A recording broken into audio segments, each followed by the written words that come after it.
May 12th, Living with Spiritual Experiences.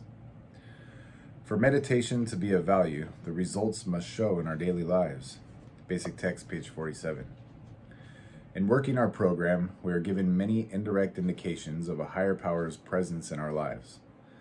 The clean feeling that comes to so many of us in taking our fifth step, the sense that we are finally on the right track when we make amends, the satisfaction we get from helping another addict. Meditation, however, occasionally brings us extraordinary indications of God's presence in our lives. These experiences do not mean we have to become perfect or that we are cured. They are tastes given us of the source of our recovery, reminding us of the true nature of the thing we are pushing in Narcotics Anonymous and encouraging us to continue walking our spiritual path. Such experiences demonstrate in no uncertain terms that we have tapped a power far greater than our own. But how do we incorporate that extraordinary power into our ordinary lives?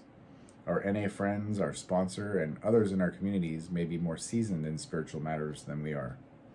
If we ask, they can help us fit our spiritual experiences into the natural pattern of recovery and spiritual growth.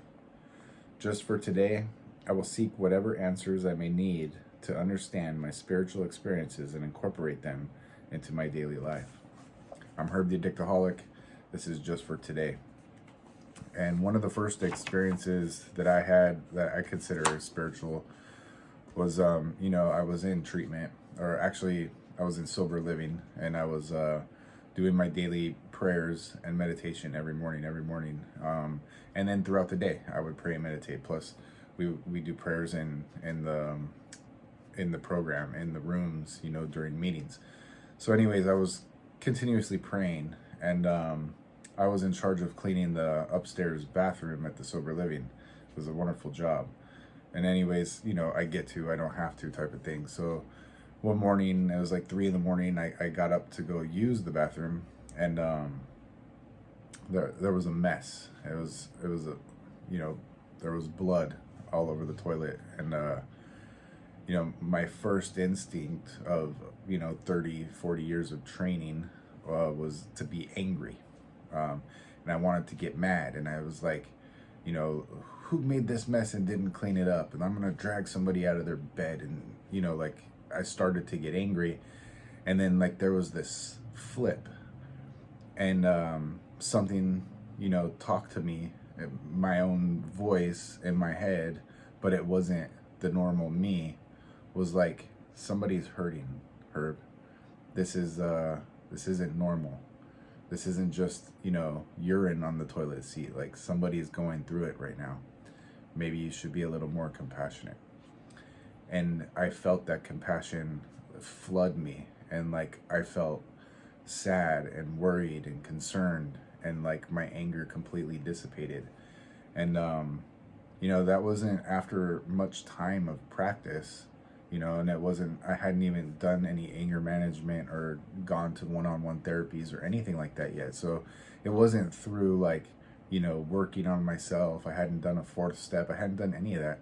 So really it was just prayer and meditation that kind of got me to that point in a very short amount of time. I was able to go from being angry and blameful to compassionate and concerned. And I consider that one of my first spiritual experiences. And so I carry that through, when I find myself getting angry at somebody on the road, what do they have going on? At the local grocery store, somebody cuts me off in their shopping cart, maybe they're angry, maybe they're being rude, but who was rude to them their whole life? Why do they have that sort of character and demeanor, something built up to that for them to be a rude person, so I can think compassionately about other people now. And so I applied that spiritual experience to my life daily.